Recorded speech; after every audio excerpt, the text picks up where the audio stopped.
bago po kayo manood ng ating munting video ay paki-like and share at pakipindot na rin po ang ating notification bell para po sa ating natural farming.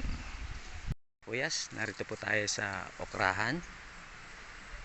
Ayan po. Tuturuan ko po kayo kung paano mag-trim ng ating okra para kung gusto nyong tumagal ang ating tanim na almost 6 months pataas, tayo tuloy-tuloy nag-harvest. Ayan po, kahit 1 year kaya yan nating mag-harvest basta't meron lang tayong TLC. Ano po? Ayan po, ito ang pagtitrim ng ating halaman.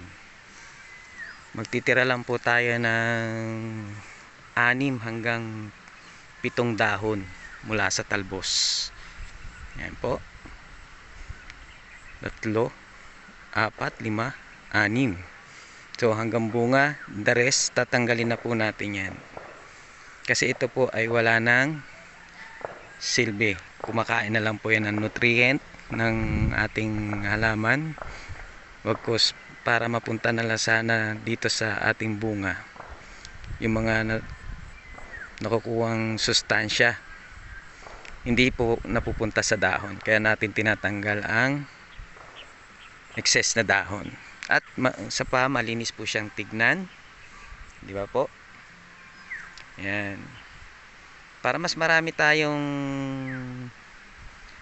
ma-harvest sa isang puno, magtira tayong lahat, may mga sucker yan. So ganun din po, tatanggalin na lang natin yung mga excess na dahon. Yan po, para hindi na rin po siya kumain ng sustansya. So ayan po, magkakaroon din po yan ng bunga, may mga flower.